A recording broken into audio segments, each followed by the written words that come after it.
नमस्कार दोस्तों, मेरा नाम है Saibal Gupta and you are watching your favourite channel that is TBB India. So, first of all, Happy New Year to you and your family. And I hope this year brings lots of happiness, and I wish that whatever you are dreaming for this year, it will gonna fulfill. So yes, before I start, first of all, I need to tell you, ये कोई car या bike के review के बारे में नहीं है. ये वीडियो है 2024 में लॉन्च हुई कुछ बाइक्स एंड कार के बारे में, एंड अपकमिंग 2025 में क्या क्या लॉन्च होने वाला है. तो आज का जो फर्स्ट कैटेगरी है वो है 2024 में लॉन्च हुई बाइक्स के बारे में, और मैं कंपनी वाइज जाता हूं so that will be much more easier for me to tell you. Okay, तो first company which I have selected that is Hero. Okay, so Hero के बारे में अगर मैं बोलूंगा तो हीरो ने लॉन्च किया 2 motorcycles and one is Maverick 440. तो पहले बात कर लेते हैं मैवरिक 440 के बारे में. तो हालांकि Hero and Harley Davidson actually collab किया 2023 में, एंड हीरो के पास ऑलरेडी एक प्रोटोटाइप था, चेसिस था, इंजन था, and they have actually shared this chassis and the engine with Harley Davidson. To last year it was launched Harley Davidson 440. हालांकि that bike was awesome, okay, and actually जो Harley Davidson का जो डूबती नैया है India में उसको somehow revive किया हीरो ने. They have launched in 2024 and that was Maverick 440. हालांकि अगर मैं बाइक का बात करूंगा, bike is pretty awesome, and second thing is that अगर आप इस बाइक को लेके लॉन्ग टूर करना चाहते हो तो मुझे लगता है you can do it, because you will get actually hassle free motorcycle, hassle free engine, and as well as इसका जो सीट कंफर्ट है, so that is also excellent. Okay, bike का हाइट भी बहुत ज्यादा नहीं है, so as a result your height is 5'3", 5'4", you can easily ride this motorcycle, and even if you are a female rider, so you can also ride this motorcycle hassle free. और ये bike बनाया गया है ताकि आप city में भी drive कर पाओ, and as well as if you can take this motorcycle to the long journey, so that also you can do with this motorcycle. But what are the things which I personally don't like about this bike? The standout, B to 400cc. In that particular segment, there are lots of motorcycles and they are already big in size. Okay, like Dominar हुआ, Royal Enfield हुआ, and as you know, the Royal Enfield is actually ruling the Indian market till now in this particular segment. तो हालांकि hero Maverick it's a great start for hero, but उम्मीद करता हूं कि Maverick के साथ साथ बहुत सारे बाइक आगे जाके हीरो लॉन्च करेगी in the same segment and they will gonna rock. Now another motorcycle which was launched and that is Xtreme 125. Okay, so this motorcycle is also very good in terms of design looks. और design के मामले में अगर मैं बात करूंगा, so they are inspired from Ducati Street Fighter. Yes, 19-20 का फर्क तो नहीं है ऑफ कोर्स, तो बट अगर मैं बाइक को देखूंगा बाहर से तो that is absolutely gorgeous looking, and even if I am not mistaken 125cc segment में ये one of the best looking motorcycle है, and as well as I personally feel कि this is one of the refined and powerful motorcycle in the same segment. Okay, even so मुझे लगता है कि Xtreme 125 is also very good option for those who are taking this bike to daily commute, like in office or delivery and all that.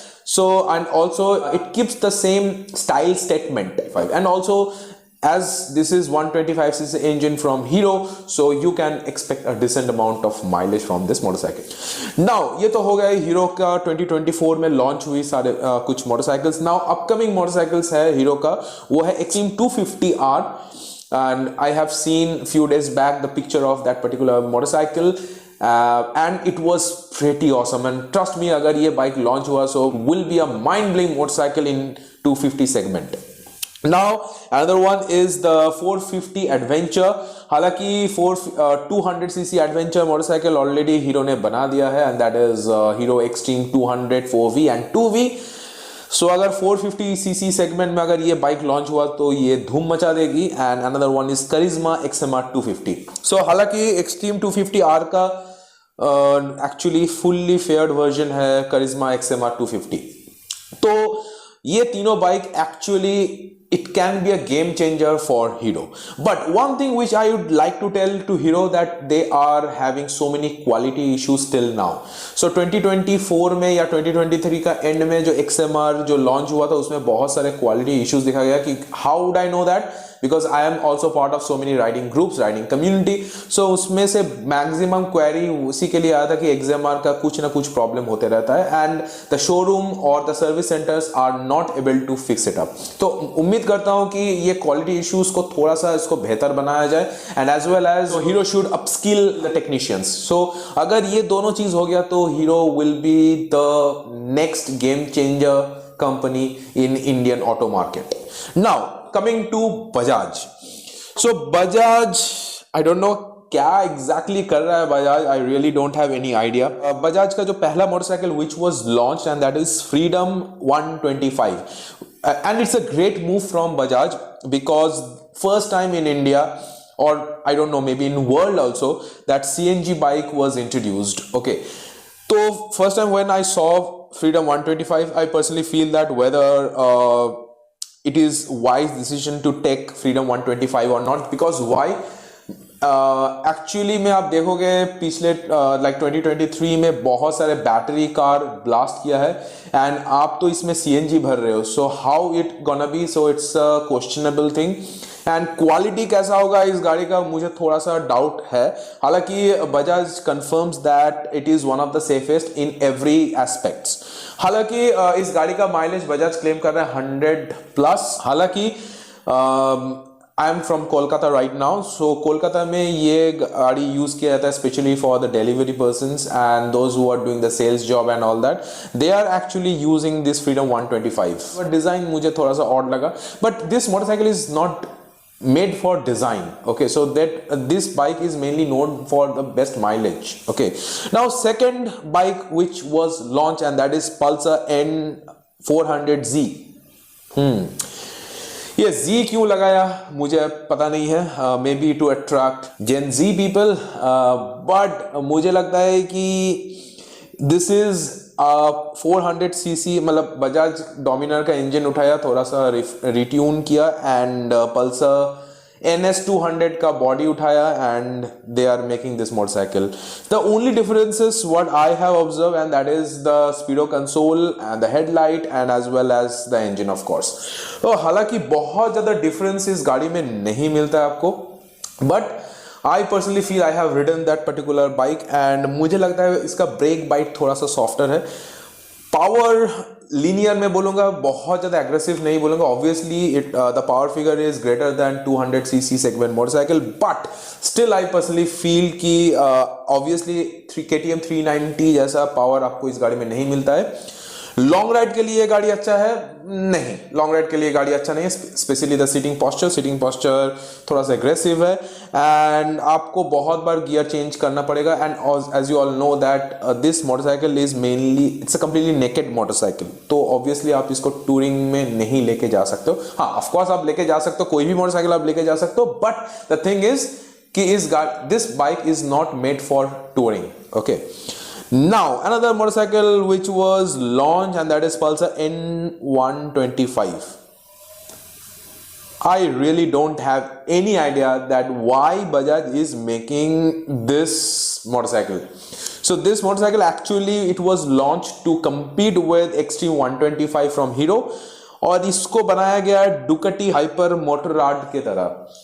And मुझे नहीं लगता है कि सब कंपनी हाथ धो के डुकटी के पीछे क्यों पड़ा हुआ है. और ये देखने में बहुत ही ज्यादा गंदा लग रहा था.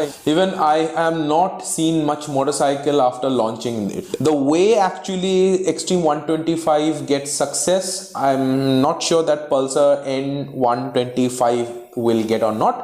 But what I personally feel in this journey, Bajaj actually करना क्या चाहता है, to be very honest with you, because Pulsar का जो एक चार्म था, आई am from 90s, so 90s born वाले लोग को पता है कि एक पल्सर ब्रांडिंग क्या हुआ करता था.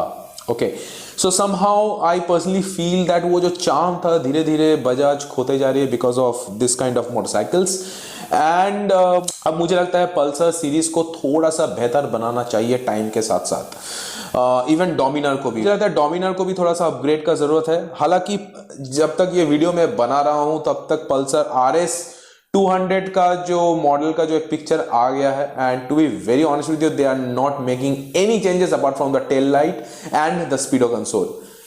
Bajaj, what are you exactly trying to do? Really don't have any idea, but Bajaj knew how to make profit out of any motorcycle. So but still मुझे लगता है कि बजाज को अब R&D करने का जरूरत है for design purposes. The way actually Hero get back to the business, the way they are started designing the motorcycles, I think Bajaj को भी अभी टाइम आ गया है कि वो ऐसे ही वापस मार्केट में आए। इस बार अगर बॉम्ब फोड़ा है तो इस बार हीरो ने फोड़ा है एंड रॉयल एनफील्ड ने फोड़ा है। तो रॉयल एनफील्ड का जो बाइक जो लॉन्च हुआ, सो that is shotgun 650 which is based from royal Enfield super meteor 650। गाड़ी तगड़ा गाड़ी है, आप इसको लेके ऑफ रोड तो नहीं कर सकते हो, डेफिनेटली इट्स अ ह्यूज और बल्कि motorcycle. If you want to do a long tour with this particular motorcycle obviously you can do it. गाड़ी 220 किलोग्राम से भी ज्यादा भारी है, and so obvious and as you all know that Royal Enfield is mainly known for making huge or bulky motorcycles. So now second motorcycle which they have launched and that is Guerrilla 450.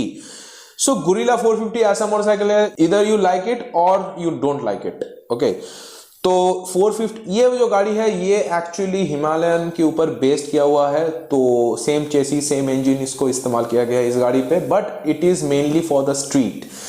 इसमें आपको actually royal Enfield का जो एक charm होता है आपको इस गाड़ी पे नहीं मिलने वाला है। Royal Enfield is trying to keep the same retro design in this particular motorcycle, but when I am started driving this motorcycle it is completely different. So आपको गियर शिफ्टिंग बहुत ज्यादा करना पड़ेगा, इसका BHP बहुत ज्यादा है, टॉर्क इंजन मैं इसको नहीं बोल सकता हूँ, 7,500 RPM पे बहुत ज्यादा वाइब्रेशंस है इस गाड़ी में। बट मुझे लगता है कि it is the bike those who are looking for a powerful motorcycle but they don't want to go with KTM, so actually they can go with the Guerrilla 450. So it is one of the powerful bike, I personally feel so. इस गाड़ी को लेकर आप long tour कर सकते हो। Again my answer is yes, अगर आपका बॉडी परमिट करता है तो कर सकते हो, but this bike is not made for making long drive. Why I am telling you, because इसका जो सीटिंग पोस्चर है, जो राइडर ट्रायंगल है, वो एक्चुअली उस हिसाब से बनाया नहीं गया, first. And the second thing is that इसका जो हैंडल बार है थोड़ा सा सामने की तरफ झुका हुआ है, so you need to lean towards the handle bar and the foot peg is in the centre side. तो आपका जो राइडिंग ट्रायंगल है थोड़ा सा स्पोर्टियर टाइप का है, तो ऑब्वियसली ऐसे पोस्चर में आप लॉन्ग राइड नहीं कर सकते हो। So even if you are really want to do long ride then you definitely should go with Himalayan 450। Now another motorcycle which was launch and that was Goan classic, और Goan classic, हाँ। तो मुझे नहीं लगता है कि ये गाड़ी कौन लेने वाला है, I really don't have any idea. It's a completely off track motorcycle, इसको आप रॉयल एनफील्ड क्लासिक 350 के ऊपर ही बेस करके बनाया गया है, बस इसका डिजाइन लैंग्वेज, इसका handle bar is completely different all together. So suppose if you are from coastal area and if you want to do any long trip and all that, और थोड़ा सा रेट्रो वाला आपको बाइक चाहिए, like specially आपके दादाजी हुआ, पिताजी हुआ या चाचा हुआ, तो उन लोगों के लिए ये गाड़ी थोड़ा सा अच्छा लगता है। Okay, now another brand which is TVS. Okay, so TVS last year launch किया TVS RTR 310। हालांकि वो बाइक दिखने में बहुत बढ़िया था and again it was looked like Ducati street fighter. So I don't know again क्यों सब हाथ Ducati के पीछे पड़ा हुआ है, I really don't have any idea. नया जो गाड़ी लॉन्च हुआ था 2024 में, एंड दैट नया तो नहीं बोलूंगा, हालांकि ये 2018 में भी लॉन्च हो चुका है, and that was Apache RR 310। And उसमें आपको दिया गया extra winglets and the transparent clutch section. So हाँ, obviously this bike is looking great and it's a great innovative to implement that the transparent clutch section, and obviously and of course इसमें एक नया colour introduce किया गया है and वो है नैडो grey. But मुझे लगता है कि obviously the when it was launched, and that time RR310, it was a great looking motorcycle. And but yes, one thing I was completely disappointed with this particular model, and that is the vibration. Obviously you know that I am having Apache RR310, and the vibration was pretty annoying. And trust me, मुझे लगता है कि TVS BMW को इसके ऊपर काम करना चाहिए. हालांकि the model which I have and the model it was launch few days back, vibration बहुत हद तक कम कर दिया गया है. इवन इसका जो एग्जॉस्ट नोट भी बहुत हद तक इसको मॉडिफाई किया गया है. बट मुझे लगता है कि वाइब्रेशन को और थोड़ा ज़्यादा कम करना चाहिए, बिकॉज 300cc सेगमेंट में, स्पोर्ट्स मोटरसाइकिल में specially if I talk about, ये गाड़ी बहुत ही ज़्यादा वाइब्रेट करती है. हाँ, हालांकि इस सेगमेंट में आपको ज़्यादा ऑप्शंस नहीं मिलते हैं. Obviously you need to pay extra to go with the twin cylinder engine like Ninja 300 and R3, and of course newly launched the Aprilia 457. So that's what about TVS. Now coming to Aprilia 457, actually it's a game changer for Aprilia. हालांकि Aprilia के तरफ से बहुत ज़्यादा bike launch नहीं हुआ था. Aprilia India is not that serious about that particular 300cc segment. They are mainly focused on the litter class motorcycle and as well as for selling scooty. But I personally feel so it's aggressive price bracket पे Aprilia 457 को launch किया गया है so that people can buy it. But मुझे लगता है Aprilia as a company उसको after sale service के ऊपर थोड़ा सा ध्यान देना चाहिए, so that they can actually sell good number of bikes and scooters. Okay, so that's all. बात करते हैं Kawasaki के बारे में. सो Kawasaki ने लॉन्च किया ZX6R. So yes, ZX6R is launch because obviously Kawasaki को अगर देखोगे तो 650cc से लेके 600cc में आपको ज़्यादा ऑप्शंस नहीं मिलेंगे. यहाँ पर आपको ट्विन सिलेंडर इंजन वाला ही गाड़ी मिलेगा. हालांकि इस बार जो इनलाइन 4 वाला जो सेक्शन जो है वो पार्ट खाली था, and Kawasaki managed somehow to give place a motorcycle over there. So Kawasaki ZX6R is also a very nice motorcycle. So people, those who want to take inline 4 cylinder to get the symphony sound, and they can't actually afford to take ZX10R, और maybe उसका जो power figure है बहुत ज़्यादा aggressive है, so for them ZX6R is also a very good option. हालांकि bike दिखने में थोड़ा सा मुझे compact सा लगा, but the way it sounds, it was awesome. हालांकि the power figure is also very good. The bike can reach up to 250 km/h. So उसका top speed भी अच्छा है, गाड़ी भी बहुत अच्छा है. So मुझे लगता है कि Kawasaki did also a very good job by launching that ZX6R. Now the next bike they are going to launch in 2025, and that is the Z900, the new variant with the new headlight setup. So let's see when it will gonna start hitting to the market. That time I can tell you that whether it will be a game changer motorcycle or not for Kawasaki. हालांकि this is one of the best selling motorcycle from Kawasaki. Yes, another bike which was launched, that is Triumph Daytona 660, जो है Trident के ऊपर base किया हुआ actually एक motorcycle. जो Daytona 675 जो था, it was awesome motorcycle. I don't know why they are not making the same motorcycle. So Daytona तो है ये bike, obviously you will get the same kind of refinement, you will get the same kind of sound, but I personally feel that वो जो charm जो था ना, वो जो Daytona 675 का, वो somehow missing है. I don't know why actually Triumph is taking decision to make a touring sports tourer motorcycle. हालांकि गाड़ी का फिट एंड फिनिश बहुत अच्छा है, बट वो जो Daytona का जो एक चार्म था, वो somehow I feel it is missing on that particular motorcycle. But yeah, so this is all about the motorcycle which was launched in 2024, and some of the motorcycle which may gonna launch in 2025. So ये तो था कुछ list. So now I will talk about car. Okay, so now बात कर लेते हैं 2024 में launch हुई सारे कारों के बारे में. तो before I start, so I will start with Hyundai. तो Hyundai ने जो लॉन्च किया वो है क्रेटा फेसलिफ्ट. हालांकि क्रेटा का जो इसका पिछले वाला जो जनरेशन है वो मुझे उतना खास जमा नहीं, क्योंकि टू बी वेरी ऑनेस्ट उसका जो हेडलाइट कंसोल बोलिए या उसका जो बैकलाइट है, मुझे उतना खास अच्छा नहीं लगा as per the design perspective. हालांकि लोग धड़ल्ले से क्रेटा लिए हैं, and to be very honest Hyundai के साथ साथ सारे कोरियन कंपनी का एक फंडा है कि they know how to make a car which is affordable and as well as feature loaded and as well as the luxury. Okay, so they know how to give all of this in one package. So Creta is one of them, and as well as Creta के साथ साथ Verna बोलिए, चाहे आप कोई भी गाड़ी आप उठा लो, आप देखोगे कंपटीशन के बाकी गाड़ियों में से उस गाड़ी में आपको बहुत सारे फीचर्स मिलेंगे, एंड एज वेल एज उस गाड़ी में आपको बहुत ज़्यादा लग्जरी एलिमेंट्स मिलेंगे, एंड उसके साथ साथ उसका जो इंजन होगा बहुत ही ज़्यादा रिफाइंड होगा, and it is easy drive car. Like if you are a new driver और if you are an expert driver, doesn't matter that what's your age, you can easily drive that car. So but बात करते हैं Creta के बारे में। तो Creta actually एक benchmark set किया है उन्होंने इन दिस पर्टिकुलर सेगमेंट।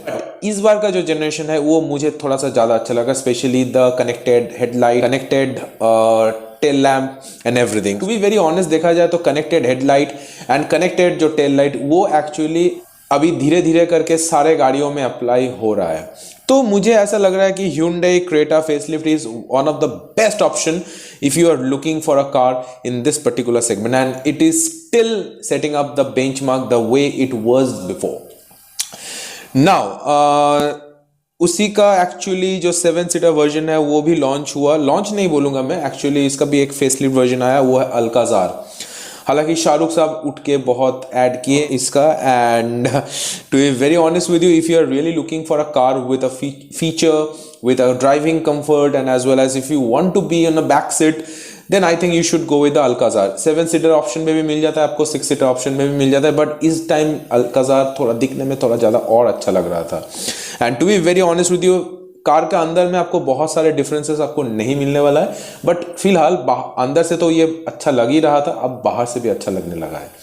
तो that's how it is. And हालांकि अल्काजार पिछले टाइम उतना ज़्यादा नहीं बिका, because obviously in that particular price segment and on that particular segment में बहुत सारे ऐसे कार्स हैं जो एक्चुअली में they are very good and feature loaded.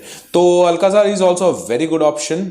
हाँ, एक्चुअली अल्काजार इस टाइप का गाड़ी है, अगर आप खुद चलाते हो या सपोज आप पीछे बैठना ज़्यादा पसंद करते हो, दोनों के लिए Alcazar is one of the best option. इसमें आपको बेहतरीन लेग रूम मिलेगा, ऑब्वियसली इसका हेडरूम भी अच्छा खासा मिलेगा, एंड ग्राउंड क्लियरेंस हाँ क्रेटा के जैसा ही मिलेगा, बहुत ज़्यादा तो नहीं मिलेगा। तो if you want to take this car for a highway driving, it will be the best option, and आपको जर्नी समझ में भी नहीं आएगा, and that's how beautiful the car is. Okay, now upcoming car के बारे में अगर बात करेंगे तो एलेंट्रा। तो Elantra is a sedan car of Hyundai।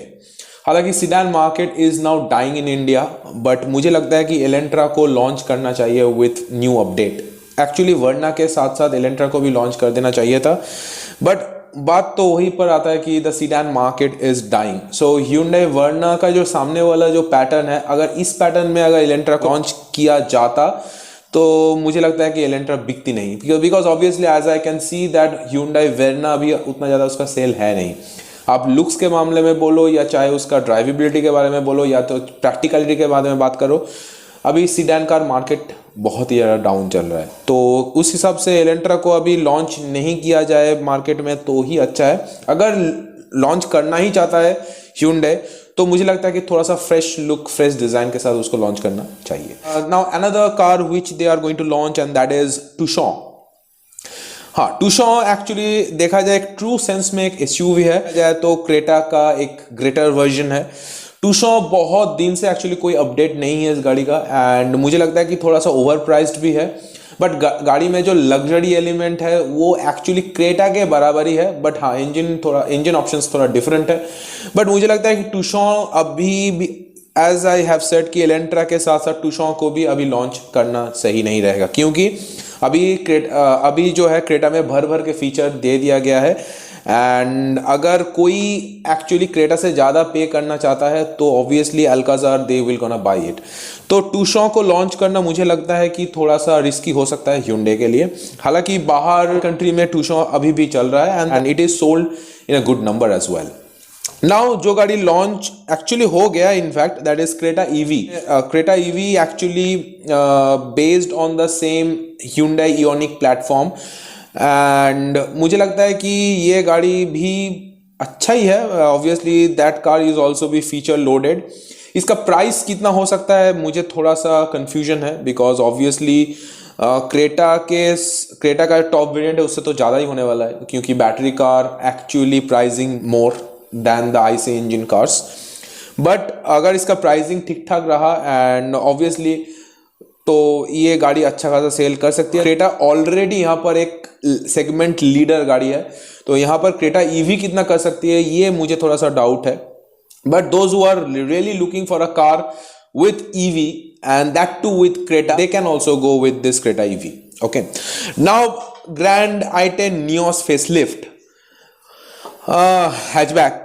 Okay, तो मे बी इस साल ग्रैंड i10 का एक नया फेसलिफ्ट वर्जन भी आए एंड हालांकि मैंने i10 कभी चलाया नहीं due to some reason and maybe in future I will drive that car and I'll tell you that whether I should buy Grand i10 Nios facelift or not.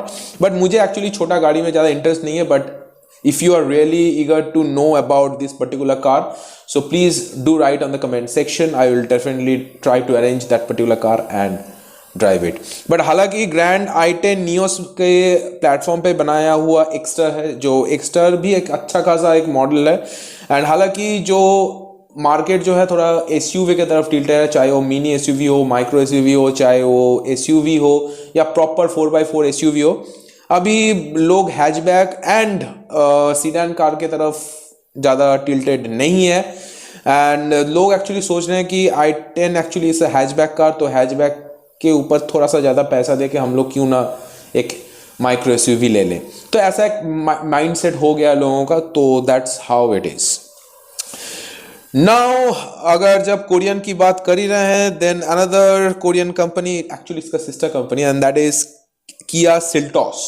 Okay, Kia Seltos and Sonet. हालांकि इसका ज़्यादा update मुझे नहीं लगता कि ज़रूरत था to be very honest. And Kia Sonet का अगर मैं स्पेस का बात बोलूँगा तो स्पेस वही है, मतलब ज़्यादा स्पेस आपको नहीं मिला, ज़्यादा हेड रूम लेग रूम नहीं मिलेगा। बूट स्पेस में भी थोड़ा सा मतलब उसका जो स्पेस मैनेजमेंट है किया सोनेट का मुझे उतना ज़्यादा खास लगा नहीं। सेल्टॉस का भी सेम ही है। सेल्टॉस का जो सामने वाला जो ग्रिल है उसको थोड़ा सा चेंज कर दिया गया, इसका जो पीछे वाला जो बैक लाइट है उसको कनेक्टेड बना दिया गया, दैट्स इट। अंदर में बहुत ज़्यादा चेंजेस नहीं किया गया। हाँ, गाड़ी पहले से भी बहुत ज़्यादा बोल्ड डिज़ाइन था एंड इस बार भी गाड़ी का जो वो बोल्ड डिज़ाइन है वो बरकरार है। बट मुझे लगता है कि अभी किया का जो है सेल्टॉस एंड सोनेट को थोड़ा सा अपग्रेड का ज़रूरत है। हालांकि Kia Seltos when it was launch that time it was selling like a hot cake. Okay, तो मुझे लगता है कि अभी इस गाड़ी का एक बहुत बड़ा अपडेट आना बाकी है एंड आई होप कि किया इस बार अपडेट लाने के चक्कर में कुछ खराब ना कर दे। ऑब्वियसली किया का और एक नया प्रोडक्ट है जो लॉन्च हुआ एंड कुछ दिन पहले ही, एक्चुअली साल के एंड में ही लॉन्च हुआ एंड दैट वाज किया साइरस। साइरस को प्लेस किया गया है सेल्टॉस एंड सोनेट के बीच में। प्राइसिंग कैसे सेटअप करेगा वो मुझे थोड़ा सा डाउट है, बट अगर मैं बात करूंगा ये बनाया गया सेम सोनेट के प्लेटफॉर्म पे ही, बट इसमें एक ऑप्शन है। हाँ, गाड़ी दिखने में थोड़ा सा ऑड लगा, मुझे लगता है कि वैगनआर जाके जिम किया and they are actually gaining the muscle and come with Kia Syros. Okay, तो मुझे तो ये लगा। बाकी डिज़ाइन जो है ये completely based on your personal choice, it's a subjective matter, may you like it may you not. But इस बार क्या अच्छा चीज़ किया है कि इस गाड़ी में अच्छा खासा हेडरूम दिया है, अच्छा खासा नी रूम लेग रूम दिया है एंड आपको बूट स्पेस भी अच्छा खासा मिल जाएगा। हाँ, यहाँ पर एक थोड़ा सा यहाँ पर कंपनी ने थोड़ा स्मार्टली खेलने का कोशिश किया है। क्या किया कि उसको जो सीट है उसको थोड़ा सा आप ज़्यादा टिल्टेड भी कर सकते हो, you don't have much luggage. But अगर आपको ज़्यादा लगेज है तो आप सीट को थोड़ा सामने की तरफ टिल्ट करके आप थोड़ा सा जर्नी का मज़ा ले सकते हो। हालांकि जो इसका सीट है वो भी मुझे देख के तो अच्छा लगा था, but how it will gonna be in practical that definitely I will gonna tell you once this car will gonna hit to the Indian market. तो ये तो हो गया सारे एक्चुअली कोरियन कंपनी के बारे में। नाउ बात कर लेते हैं अपना देसी कट्टा, एंड दैट इज टाटा। तो टाटा ने लॉन्च किया साल के शुरू में, and that is Tata Punch EV. So finally, actually those who don't know, Punch को एक्चुअली लॉन्च ही किया गया था ईवी बनाने के चक्कर में, but they are launching the IC engine first, because obviously Tata को क्या है कि उसको देखना चाह रहा था कि how is the market response and all that, and they are very much successful in that. उसका जो गाड़ी का जो इंजन का जो पावर था वो मुझे बहुत ज़्यादा अपीलिंग नहीं लगा, बिकॉज उसमें मिलता था 3 सिलेंडर इंजन। हालांकि इस बार जो टाटा पंच ईवी को लॉन्च किया गया, अब मैं बोल सकता हूँ पंच का जो नाम है तो वो जस्टिफाई करता है, इसमें really you will get a punch engine. So हाँ, मैं गाड़ी को मैं बोलूँगा अच्छा खासा एक गाड़ी है, बट प्राइस थोड़ा सा हायर साइड में है। If you feel to go with EV, then definitely Punch EV is also a very good option. अगर as compared to Tata Punch IC engine और Tata Punch EV, दोनों में price gap अच्छा खासा है। Now it's your choice and it's your call. अगर आपको एक मॉडरेट सा इंजन चाहिए जिसमें आपको पावर ज़्यादा नहीं रहे तो भी चलेगा, point A two point B जाने से मतलब आपका ज़्यादा रन नहीं है, तो मैं बोलूँगा you should go with the IC engine, not go with the EV. Okay. The second car, actually इसके पीछे बहुत ज्यादा हाइप क्रिएट किया गया था, and that is Tata curve IC engine, Tata Curvv EV.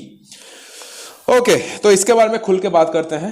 तो ऑब्वियसली इस गाड़ी में भी आपको 3 सिलेंडर इंजन मिलेगा, एंड अगर मैं इसका डिजाइन के बारे में बात करूंगा तो some of the people in social media actually they are comparing this car with Lamborghini Urus. How, I don't know, मतलब जरूरत भी नहीं कर सकता हूं मैं इसके साथ, ठीक है। अगर मैं डिजाइन की भी बात करूंगा तो मुझे भी उतना डिजाइन कुछ खास लगा नहीं, to be very honest with you. Picture में, वीडियो में शायद आपको बहुत अच्छा लगे, बट सामने से मुझे गाड़ी उतना खास लगा नहीं। हालांकि उसका टेल सेक्शन मुझे बहुत अच्छा लगा, बट एक्चुअली सामने से ये गाड़ी कंप्लीटली नेक्सॉन की तरह ही लग रहा था। एंड इसका जो साइज एंड शेप की बात करूंगा तो मुझे लगता है कि नेक्सॉन का एक बुट वर्जन है टाटा कर्व। सी पिलर तक इस गाड़ी नेक्सॉन और इस टाटा कर्व में कोई डिफरेंस आपको नहीं मिलने वाला है, बट हाँ थोड़ा सा टेल सेक्शन मुझे थोड़ा सा ज़्यादा अच्छा लगा।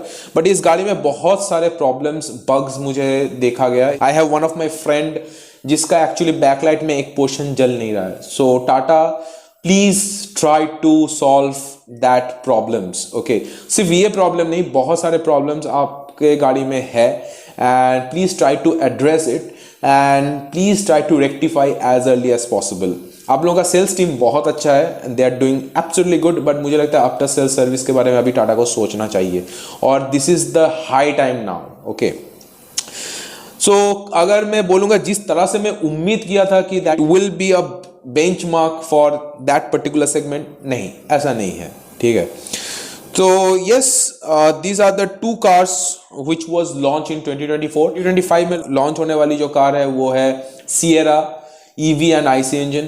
हालांकि Sierra, those who don't know, those who are from 90s, so they can actually correlate that how beautiful and how rugged car it was back in that days.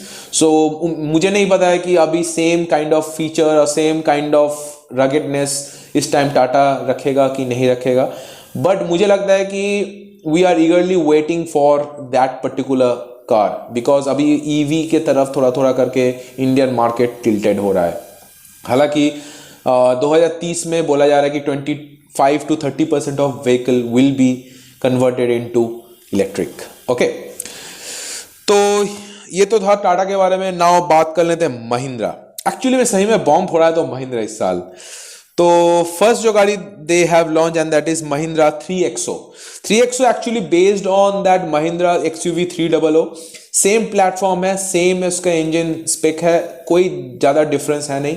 हालांकि मुझे लगता है कि XUV 300 में जो एक्चुअली बोल्डनेस था वो somehow missing है इस गाड़ी में।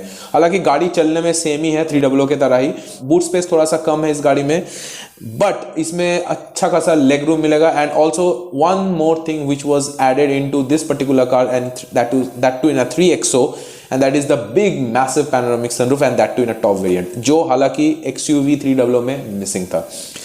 XUV 300 actually it was a good car. They are competing with its own segment और own car and that is 3XO। मुझे लगता है कि 300 को थोड़ा सा ज़्यादा मॉडिफाई कर देने से इससे अच्छा लगता है। इस गाड़ी का जो सामने वाला जो डिजाइन है मुझे थोड़ा सा अजीब लगा, स्पेशली द हेडलाइट। पता नहीं, शायद महिंद्रा कुछ सोचा होगा, बट हालांकि this is also a good SUV, so if you are really looking for a family kind of SUV, so you can definitely go with this car. And इस गाड़ी में भी अच्छा खासा लग्जरी एलिमेंट डाला गया है, हालांकि that was missing in a 300। मुझे नहीं, and to be very honest with you, they are both the cars are from the same platform and they are actually sold in Mahindra. Okay, so क्या हिसाब किताब, मुझे really I don't have any idea about it. 3XO को छोड़ के अगर 300 को अगर थोड़ा सा अपग्रेड किया जाता तो मुझे लगता है that could be the best decision for Mahindra, but that's what I can say. Okay, now Thar Roxx. So पहले ऐसा होता था कि अगर घर में आप बोलोगे कि पापा मैं महिंद्रा थार लेना चाहता हूं, सो वन थिंग, पापा नहीं मानेंगे, बट इस टाइम अब्बू नहीं, अब्बू के साथ साथ अम्मी भी मानेंगे एंड उसके साथ सारा फैमिली भी मानेंगे, बिकॉज ऑब्वियसली थार रॉक्स को लॉन्च किया महिंद्रा ने। So that is a complete 5-सीटर महिंद्रा। हालांकि इसका नाम को लेके बहुत सारा एक्चुअली स्पेकुलेशन हुआ था। पहले सब कोई सोचा था कि इसका नाम अरमाडा रखा जाएगा। Those who are again from 90s, so obviously they can correlate with this particular car, Mahindra Armada. But Thar Rocks क्यों रखा गया, I really don't have any idea about it. But anyways, अगर मैं इस गाड़ी को मैं बात करूंगा, it is also a very good option. Those who are really looking for a practical but want to take a Thar, okay, so they can easily go with the Thar Rocks. हालांकि इसका जो wheel base है थोड़ा सा बड़ा है, तो गाड़ी का जो सस्पेंशन है बहुत ही ज्यादा बाउंसी है। एंड गाड़ी अगर लोडेड रहता है तो स्कॉर्पियो की तरह है एक्चुअली, गाड़ी अगर लोडेड रहा तो गाड़ी एकदम चिपक के चलेगी, बट अगर गाड़ी खाली रहता है तो गाड़ी एकदम झूला झूलती है। So that's I personally feel. तो उसका सस्पेंशन मुझे बहुत ही ज्यादा बाउंसी लगा, तो that's how it is. But हाँ, इस गाड़ी को कंपीट किया जा रहा है जीप रैंगलर के साथ, which is not fair for Jeep and as well as Mahindra. Thar Roxx थोड़ा सा एक्चुअली फैमिली सेंट्रिक गाड़ी है एंड इस गाड़ी में लग्जरी एलिमेंट्स भर भर के दिया गया है, हालांकि जीप रैंगलर में वो मिसिंग है। But what jeep Wrangler is capable of, obviously you will not get it in a Thar rocks. इस गाड़ी में आपको दिया गया सनरूफ एंड इसका व्हाइट इंटीरियर क्यों दिया गया था लॉन्च के टाइम में मुझे पता नहीं है, but you could actually go with the black colour interior as well. Black colour भी अभी रिसेंटली लॉन्च हुआ है because after taking so many feedback from the customers and the auto journalist, I think that black option is one of the best option. इस गाड़ी में आपको leather seat मिलता है, बड़ी सी टच स्क्रीन मिलता है। लेट मी टेल यू, इस गाड़ी का व्हील बेस बहुत ज्यादा है। इसके डिजाइन के मामले में बात करूंगा तो बहुत ज्यादा बिग चेंजेस तो नहीं आया है apart from wheel base and सामने उसमें बहुत सारे एलिमेंट्स जो पुराना थार से लिया गया है, बट इसका जो छत वाला जो पोर्शन है वो मुझे थोड़ा सा ऑड लगा। मुझे नहीं लगता है कि क्यों ऐसा किया। इसका जो एंड उसका जो पिछले वाला जो क्वार्टर पैनल ग्लास है वो भी थोड़ा सा अजीब ही लग रहा था मुझे दिखने में। हालांकि गाड़ी दिखने में बहुत बड़ी है, बल्कि है, तो अगर आपको भौकाली दिखाना है, अगर आपको एक बड़ी सी गाड़ी चाहिए, प्रैक्टिकल गाड़ी चाहिए, तो obviously you can go with Thar rocks. That's also a very good option.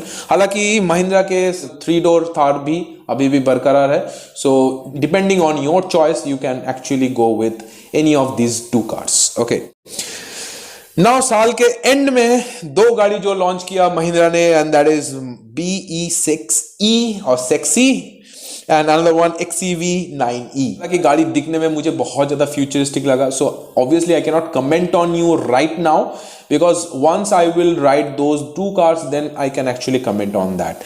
हालांकि महिंद्रा वालों please try to give that particular car so that actually I can give my inputs about it। and हालांकि जितने सारे auto journalist को मैं follow करता हूं and जितने सारे ऑटो जर्नलिस्ट को मैं पर्सनली जानता हूं, उन लोगों का कहना है कि गाड़ी में अभी भी थोड़ा थोड़ा करके कुछ ना कुछ छोटा मोटा प्रॉब्लम है। So I think that bugs can be solvable by Mahindra. So I hope before they will hit into the market, they will solve all that bugs and launch it. But गाड़ी दिखने में मुझे बहुत ही ज़्यादा futuristic लगा। मुझे खास करके BE6 ज़्यादा अच्छा लगा रादर XEV9E, बिकॉज XEV9E का पीछे वाला हिस्सा अजीब लग रहा था मुझे। बट हालांकि once I will see those cars in my eyes, then only I can comment on that. But before that, I cannot comment anything about these 2 cars. But दिखने में गाड़ी दोनों ही बहुत ज़्यादा फ्यूचरिस्टिक लग रहा था and they are actually feature loaded. हालांकि इसका जो प्राइसिंग इन्होंने लॉन्च किया था पहले लॉन्च के टाइम में, and that was for BE6 इसका था 18 लाख एंड XCV90 इसका था 22 लाख। ओके, हालांकि these are the introductory price and that is the base price. Okay, so Mahindra ऐसे करके खेलती है, so that's how it is. Okay, so इसका टॉप एंड का प्राइस ऑब्वियसली डिफरेंट होगा और इसमें बहुत सारे end top variant and the best variant में बहुत सारे डिफरेंसेस आपको मिलेंगे and that's for sure. Okay, one thing which is absolutely free and that is the subscribe button. You will get so many information about car and motorcycles in this channel and you no need to pay anything. And अगर subscribe कर ही रहे हो so please bell options को भी दबा देना यार, so that you will get the earliest notification once I will upload any video. Okay, so that's all about these देसी कट्टास.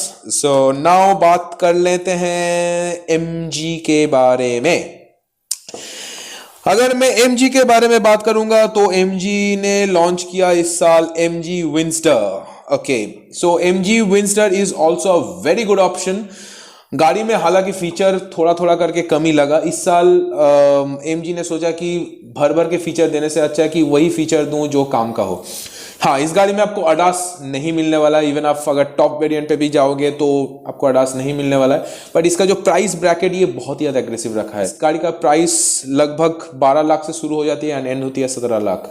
आप टाटा निक्सॉन EV की तरफ ना जाके अगर इस गाड़ी को देख सकते हो, that also be a good option. गाड़ी में आपको भर के ग्लास पोर्शन मिलेगा. So those who are actually looking for a moon roof, हाँ सनरूफ इस गाड़ी में नहीं मिलता है, आपको मिलता है मून रूफ. ये खुला नहीं जा सकता है. सो बट हाँ, गाड़ी एक्चुअली इस गाड़ी में जो जो फीचर जरूरत है AMG ने इस बार वही फीचर रखा है. भर भर के फीचर इस गाड़ी में नहीं दिया है जो which is not even relevant actually in daily to daily life. But ये गाड़ी actually it can be a game changer. But मुझे लगता है कि इस MG को खुल के बात करना चाहिए कि इसका जो बैटरी वाला जो किस्सा है कि आप गाड़ी ले सकते हो बट बैटरी आप चाहते हो तो आप रेंट पे भी ले सकते हो. सो MG को अब थोड़ा सा इसके बारे में खुल के बात करना चाहिए so that the customer will understand and they can actually take the benefit out of it. Okay, बहुत तरह का स्पेकुलेशंस हो रहा है कि लोग सोच रहे हैं कि बैटरी अलग से खरीदना पड़ेगा या बैटरी को रेंट पे लेना पड़ेगा. अगर हम लोग रेंट नहीं भरेंगे तो बैटरी उठा के लेके चला जाए. ऐसा कुछ नहीं होता है, ठीक है. So you can actually go and ask about it to MG.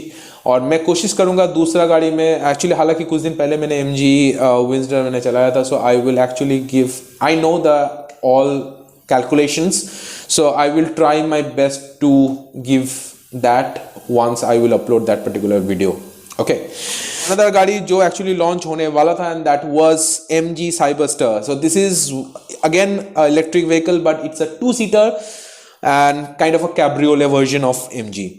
गाड़ी दिखने में बहुत ज़्यादा अच्छा लग रहा था, बहुत ही ज़्यादा एग्रेसिव लग रहा था. बट मुझे लगता है कि इस बार 2024 के एंड में शायद से साइबरस्टार को लॉन्च किया जाएगा. तो हालांकि ये हुआ नहीं है. So hopefully that would be launch in 2025. But ये चीज़ पता चल गया है कि इस गाड़ी का प्राइस होगा 50 के आसपास, 55-60 के आसपास and it would be completely CBU unit. Okay, now अगर मैं बात करता हूँ कौन सा गाड़ी के बारे में, मारुति के बारे में.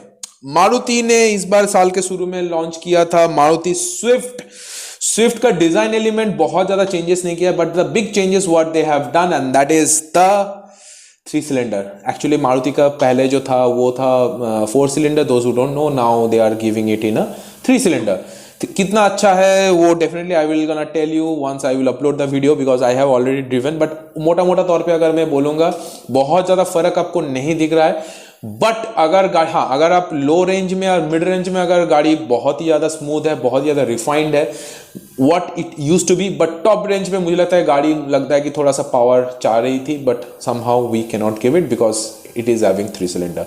वो थोड़ा सा एक सिलेंडर का जो डिफरेंस है वो मुझे महसूस हो रहा था while I was pulling up. But हालांकि अगर आप एक गाड़ी चाहते हो इन मिड रेंज, अच्छा मिड रेंज के साथ या लो रेंज के साथ, तो obviously you can go with Swift. Okay, हालांकि मुझे लगता है कि स्विफ्ट का प्राइस भी बढ़ा दिया गया है मारुति की तरफ से.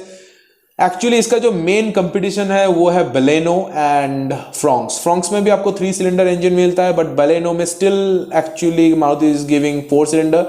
स्पेस में भी थोड़ा ज्यादा अच्छा है. तो मारुति स्विफ्ट का सेल ऐसे करके मारुति खुद अपना खत्म कर रही है. I don't know why they are doing it but yeah that's how they are doing it. But now अगर मैं मारुति का बात करूं तो obviously I have to tell you the Maruti Dzire के बारे में. So Dzire now itself is a brand. We cannot call it as a Swift sister और we cannot call it as Swift का एक sedan version, because Maruti desire is also a very good car. Actually Audi के तरह दिखता है actually सामने से, but Audi नहीं है ऑब्वियसली. गाड़ी में सेम काइंड ऑफ इंजन दिया गया है, दैट इज 3 सिलेंडर, जो एक्चुअली स्विफ्ट में यूज किया गया है.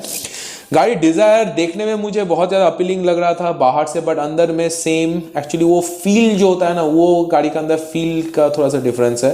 हालांकि बी सेगमेंट में Dzire actually used as taxi.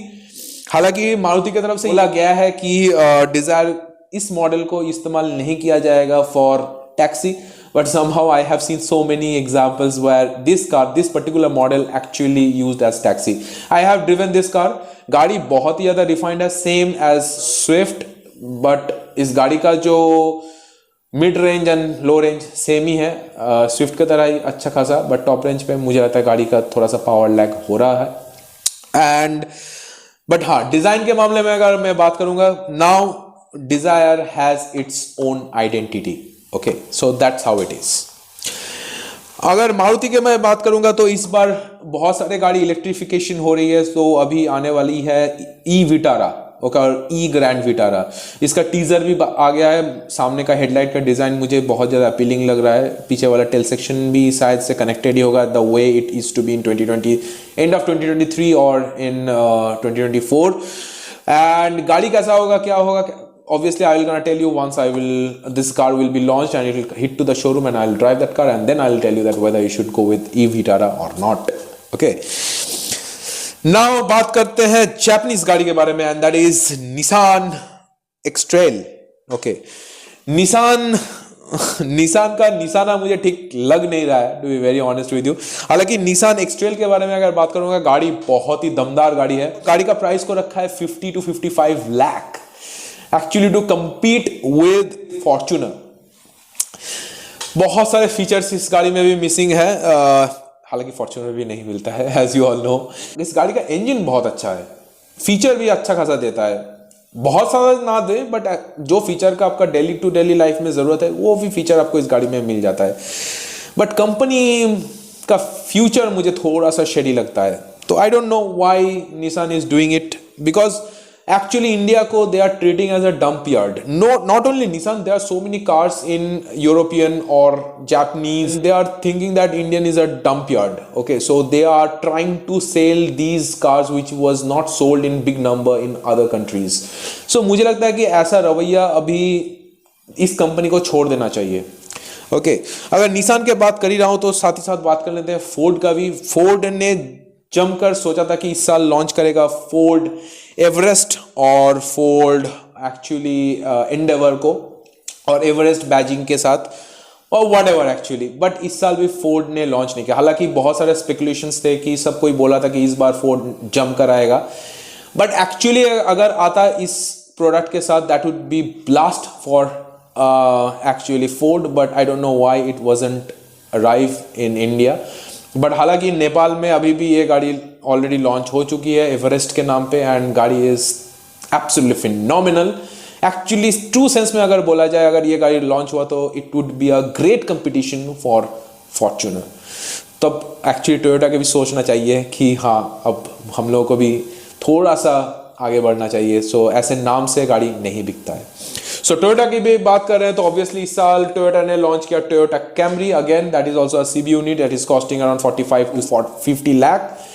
गाड़ी का प्राइस पे करना जस्टिफाइड है कि नहीं, that I will gonna tell you once I will upload the video, because I have already driven that car. But मोटा मोटा तौर पे अगर मैं बताऊं, गाड़ी में फीचर लोडेड है. जो टोयोटा का गाड़ी में नहीं मिलता है वो है सनरूफ. ऑब्वियसली इस गाड़ी में आपको सनरूफ मिल जाएंगे. ओके, और गाड़ी में बहुत सारे फीचर्स हैं, and I will not gonna tell you all of this. But गाड़ी का प्राइस मुझे लगता है थोड़ा सा ज़्यादा है. वो गाड़ी अगर लगभग 30 लाख के अंडर रहता तो मुझे लगता है कि that would be a best option in India. हालांकि as you all know that sedan market is going down, but still actually they are keeping the aggressive price bracket. How? Why? I don't know. Now बात कर लेते हैं Honda के बारे में. Honda Amaze. Honda Amaze is also a very good car. इस गाड़ी में एक्चुअली जो मारुति डिजायर में नहीं मिलता है, जो एक पंची इंजन, ओके, जिसका low mid end top range top notch होगा, अगर आपको ऐसा गाड़ी चाहिए तो obviously you should go with Amaze. So Amaze जब लॉन्च हुआ था, इसका जो डिजाइन, इसके बारे में सबको ही बोला था कि एलिवेट का एक्चुअली एक सिडान वर्जन है. ऐसा नहीं है. होंडा ने ग्लोबली इस सेम पैटर्न को फॉलो कर रहा है हर गाड़ी में. चाहे आप अगर अमेज के साथ साथ एलिवेट को ले लो, चाहे आप सीआरवी ले लो. सीआरवी एक्चुअली इंडिया में अभी है नहीं, बाहर कंट्री में सीआरवी सेम डिजाइन पैटर्न में ही अभी आ रहा है. तो होता है ना, एक ट्रेंड फॉलो होता है हर एक कंपनी का. अगर देखोगे होंडा का भी सेम ही है. तो एक्चुअली होंडा अमेज उसी के ऊपर बेस्ड है, तो उसी डिजाइन को कैरी फॉरवर्ड कर रहा है. हालांकि जैसा पहले शोकेस किया गया था बिफोर इट लॉन्च, ऐसा नहीं है. गाड़ी दिखने में मैं बहुत ज़्यादा अच्छा तो मैं नहीं बोलूँगा, बट बहुत ज़्यादा दमदार गाड़ी है. Obviously Honda is mainly known for its reliability and as well as the drivability and as well as the comfort and all that. So those who are looking for actual Japanese car and that too with full of refinement, reliability, so definitely you should go with the Honda Amaze. Amaze का number बहुत ज़्यादा नहीं बिकता है because of its mileage, but यहाँ पर actually Dzire थोड़ा सा आगे बढ़ जाती है. बट अगर आप माइलेज को थोड़ा सा साइड लाइन करोगे तो Honda amaze is also a very good option. Honda को एक चीज सोचना चाहिए कि इसका जो आफ्टर सेल्स और जो इसका जो स्पेयर पार्ट्स है वो थोड़ा सा महंगा पड़ेगा as compare to Maruti, but उसका जो लॉन्जिविटी है वो बहुत ज्यादा होता है as compare to Maruti. Okay, so that's all about Honda Amaze. Now बात कर लेते हैं फोर्स के बारे में. फोर्स का एक ही गाड़ी लॉन्च हुआ है and that is force Gurkha 5 door. गाड़ी में एक्चुअली मिलता है मैनुअल डिफरेंशियल लॉक और गाड़ी में आपको 5 डोर मिलेगा. सो ऑब्वियसली इस गाड़ी में आपको मिलता है टोटल 7 सीट. पीछे वाला सीट कैसा किया है मुझे I don't have any idea about it. They are trying to give that captain seat in a third row.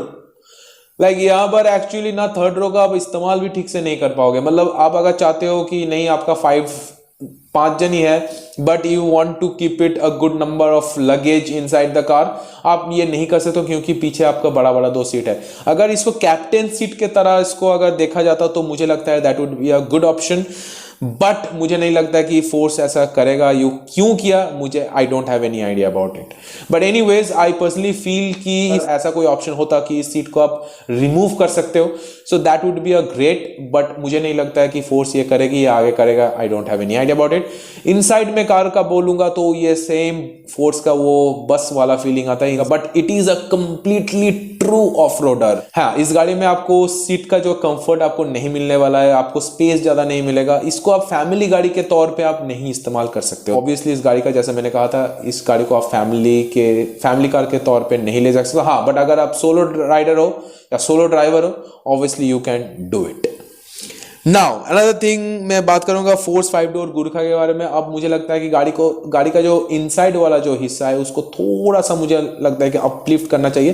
But मैं चाहता हूं यही कि इस गाड़ी का जो एक कंप्लीट एसयूवी वाला जो एक चार्म है, जो फैक्टर है, इसको फोर्स ना लूज करे. ठीक है, जैसे थार ने कंफर्ट देके जैसे किया वैसा ना करे तो अच्छा है. So that's how it is about force 5 door Gurkha. बात करते हैं जर्मन गाड़ी के बारे में, दैट इज स्कोडा. इस बार पता नहीं इस साल जर्मन कार ने क्या एक्चुअली किया. BMW के तरफ से बहुत ज्यादा अपडेट नहीं आया. BMW की तरफ से सिर्फ एक ही अपडेट आया 5 सीरीज, जिसका जो टायर जो है वो थोड़ा सा अजीब लग रहा था मुझे दिखने में. आई don't know why. Okay, let's forget about that. Now talk about Skoda का जो गाड़ी है वो काइलैक को actually it's a mini version of Skoda Kushaq मैंने चलाया. ऑब्वियसली गाड़ी में फीचर आपको भर भर के नहीं मिलेगा. जो डेली टू डेली लाइफ में जो एक्चुअली फीचर का जरूरत है, ऑब्वियसली वो चीज आपको स्कोडा में मिल जाती है. सो ऑब्वियसली काइलैक पे भी सेम चीज. हाँ, इसका बूट स्पेस बहुत ज्यादा कम है. अगर if you do not want to go with Kushaq and if you want to go with any smaller kind of vehicle, then I think Kailak would be the best option. इसका engine बहुत तगड़ा है. मतलब इसमें आपको भर भर के पंच मिलेगा. मतलब आपको if you are a driving oriented guy, like if you really like to drive a car, then definitely Kailak is a good option for you. अगर आप एक फैमिली कार लेना चाहते हो within 10 to 12 lakh, Kailak is also a very good option. But let me tell you, it's a German car, so इस गाड़ी का जो मेंटेनेंस कॉस्ट है वो थोड़ा सा ज़्यादा होगा as compared to Korean and Indian cars. Now बात करते हैं लास्ट कंपनी के बारे में, and that is the Dutch company, and that is Citroën. So Citroën ने इस बार कर्व के साथ लॉन्च किया था, and that is Basalt. गाड़ी बहुत तगड़ा है। Citroën का आप कोई भी गाड़ी उठा लो वो तगड़ा गाड़ी होता है, मतलब प्रोडक्ट में कोई प्रॉब्लम नहीं है। इंजन का मैं बात बोलूंगा वो भी बहुत अच्छा है, बट एक्चुअली ये जो ब्रांड है, मतलब ये जो Citroën जो ब्रांड है, इनका कहना कि मैं सस्ती से सस्ती गाड़ी दूंगा, ऐसा नहीं होता है। Indian buyers can actually afford to take good cars, but आपको एक्चुअली वो जिगरा लाना चाहिए कि वैसा कार। हाँ, हालांकि आप ये बोल सकते हो कि C5 एयरक्रॉस भी लॉन्च किया गया था and it was huge in price, but that was first car in India. इससे पहले Citroën के बारे में कोई आइडिया नहीं था। एंड हालांकि आप किया के साथ इसको कंपेयर नहीं कर सकते हो, क्योंकि किया का जो एक सिस्टर कंपनी है वो है Hyundai, बट हालांकि Citroën का ऐसा सच नहीं है। So it is completely new car, and the time when it was launch, that time actually Ford was leaving India. So obviously customer के मन में एक डर सा रहेगा कि मैं इतना लाख रुपया देके एक गाड़ी ले रहा हूं, तो ऑब्वियसली इस गाड़ी का फ्यूचर क्या है और इस कंपनी का फ्यूचर क्या है। हालांकि Citroën Basalt में कोई कमी नहीं है, बहुत अच्छा गाड़ी है। If you are a drivers oriented car, please मैं सजेस्ट करूंगा एक बार आपको कोई भी एक डच गाड़ी चलाना चाहिए, एंड आपको पता चल जाएगा कि आप कितने पानी में हो। That kind of car it is, okay. हालांकि इसका रिव्यू मैंने ऑलरेडी डाल दिया है, so you can see somewhere in I button, okay. मुझे लगता है इस गाड़ी में बहुत सारे फीचर्स जो है मिसिंग है, बट वो सारे चीज़ मिल जाएगा जो आपको डेली मर्रा ज़िंदगी में ज़रूरत है। अब मुझे लगता है कि first thing what Citroën should really look into, and that is ये जो प्राइस को घटा के जो गाड़ी को लॉन्च करना, ऐसा बंद कर देना चाहिए, क्योंकि ऐसा करके एक गाड़ी का जो कंपनी है वो बंद हो चुका है, एंड दैट इज डटसन का भी सेम प्रिंसिपल था कि मैं इंडिया में सस्ता गाड़ी लॉन्च करूंगा, एंड सस्ता गाड़ी लॉन्च करूंगा तो इंडिया में चल जाएगा। ऐसा सच नहीं होता है, ठीक है। गाड़ी में दम भी होना चाहिए। हालांकि इस गाड़ी में वो पोटेंशियल है, बट ये सस्ते के चक्कर में ये कंपनी घाटा ना कर बैठे। सो ये मेरा कहना है। हालांकि गाड़ी में कोई कमी नहीं है, गाड़ी बहुत ही अच्छा है। एंड इस गाड़ी में आपको पहला एक गाड़ी मैंने चलाया जिस गाड़ी को मैं चला के बहुत मजा आया, and it is a completely, अगर ट्रू सेंस में अगर मैं बोलूंगा coupe SUV, this is the coupe SUV. And इस गाड़ी का जो पीछे वाला हिस्सा है, वो टेल सेक्शन बोलो चाहे सामने का सेक्शन बोलो, बहुत ही अच्छा है। And another thing what I like about this car, and that is the back seat comfort. हालांकि सब कोई ड्राइवर सीट के कंफर्ट के बारे में बात करता है, कोई बैक सीट गाड़ी के कंफर्ट के बारे में कोई नहीं बात करता। इस गाड़ी का जो अंडर थाई सपोर्ट है, इसको आप मैनुअली एडजस्ट कर सकते हो। So that's how it is. So ये तो था वीडियो लॉन्च हुई सारी बाइक्स एंड कार के बारे में। हालांकि ये वीडियो थोड़ा सा लंबा हो गया, शॉर्ट्स के जमाने में, still I am making a long video because I personally feel so कि taking a car and motorcycle is a big decision, and we know in India there are lots of options nowadays to invest in a car or bike. It's a big investment after a house or property, so you need to very practical and rational, and you need to know what's your choices. You need to understand that whether it is really practical to take these cars or not, or this motorcycle or not. Now obviously बहुत सारे, as I have said, multiple occasion car और bike बहुत सारे हैं। So please, if you really need to buy any car or motorcycle, then only go with it. If you don't need it, if you are having a good car or good motorcycle, so please do not actually change it, because obviously money is also a very important thing nowadays in 2024 and 2025. End में मैं यही बोलूँगा, okay? So that's all about this video, guys. So I have to end this video with a sweet note. So as I have said multiple occasions, so please do not forget to subscribe my channel, that is TBB India. And if you would have any questions about any particular car or any particular motorcycle, so please connect with me in my Instagram page, and that is also TBB India, and I'll try my best to answer it in my Instagram page within 48 hours, and it is absolutely free of cost. You no need to pay anything. Obviously you need to give me some time, because obviously you know that I am working for an office. And please do not forget to follow me in my Facebook page as well, and that is also TBB India. So that's all about this video, guys. I have to take a sweet alvida, so please ride safe, drive safe, and please don't forget to wear helmet while driving the motorcycle, and please do not forget to wear seat belt while you are driving a car. So that's all about it. So I have to take a sweet alvida. So till then, take care, bye bye, and have blast.